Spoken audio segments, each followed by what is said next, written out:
Dans nos maisons, la chaleur devient parfois difficile à supporter. Les journées sont de plus en plus chaudes et à l'intérieur, l'air semble étouffant. Mais pourquoi fait-il si chaud dans nos habitations? La toiture est le plus gros problème d'impact thermique. La tôle ondulée est métallique, elle est directement face au soleil. Le soleil répercute cette chaleur à l'intérieur et avec les parois et les murs notamment autour, cet habitat devient un cocon, une bouilloire on va dire, et se réchauffe énormément. Résultat, même la nuit, la chaleur reste piégée à l'intérieur.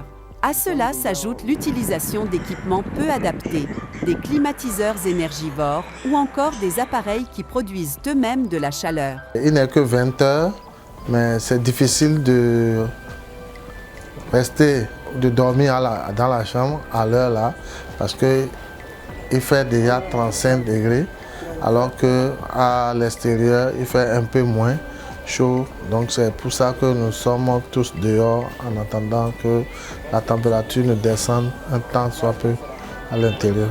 Quand on est dans la chambre là, on transpire trop. Même si on met ventilo, ça ne résout pas le problème. On sent toujours chaud. Pourtant, des solutions simples et efficaces existent. Et c'est ce que propose le projet « Favoriser les rénovations pour l'efficacité énergétique dans l'habitat en climat chaud ». Le projet Fresh, c'est un projet qui consiste à favoriser les rénovations pour l'efficacité énergétique dans l'habitat. Donc le projet Fresh intervient dans 2 communes, la commune d'Abomey-Calavi et la commune de Parakou. Bien aérer sa maison, c'est essentiel. Créer des ouvertures opposées permet à l'air de circuler naturellement. Les toitures peuvent être améliorées. Une bonne isolation ou une couleur claire permet de réduire fortement la chaleur absorbée. Dans la partie habitable, on a un des moyens de rafraîchissement qui est le plus intéressant, c'est de pouvoir ventiler. Ça veut dire d'avoir un vent traversant. Donc on va travailler sur les ouvrants pour qu'on puisse avoir un vent traversant. Généralement, on essaye d'identifier d'où viennent les vents dominants pour pouvoir avoir ces ouvertures. Enfin, ce vent traversant. Donc on va créer des ouvertures ou agrandir des ouvertures si elles existent déjà pour pouvoir justement faciliter le flux d'air à travers l'habitat. Protéger sa maison du soleil est tout aussi important. Les auvents, les arbres ou encore les matériaux réfléchissants permettent de limiter l'entrée de chaleur.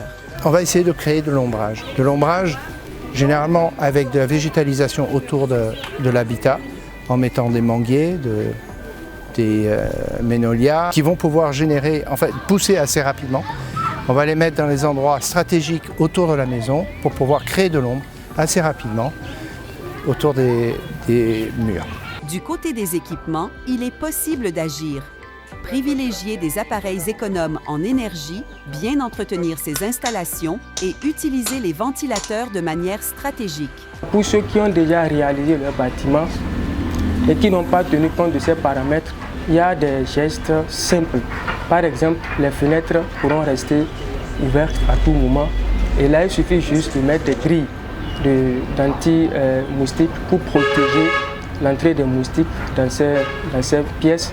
Et aussi faire des auvents pour protéger ces fenêtres qui sont exposées au soleil pour que ces fenêtres-là ne puissent pas réchauffer et dégager la chaleur à l'intérieur des bâtiments. Donc toutes les fenêtres doivent être restées ouvertes pour faciliter et permettre le renouvellement de l'air à l'intérieur de ces pièces. Améliorer le confort thermique, ce n'est pas seulement mieux vivre au quotidien, c'est aussi réduire sa consommation d'énergie, faire des économies et préserver notre environnement. Ensemble, adoptons des solutions simples pour des maisons plus fraîches, plus saines et tournées vers l'avenir.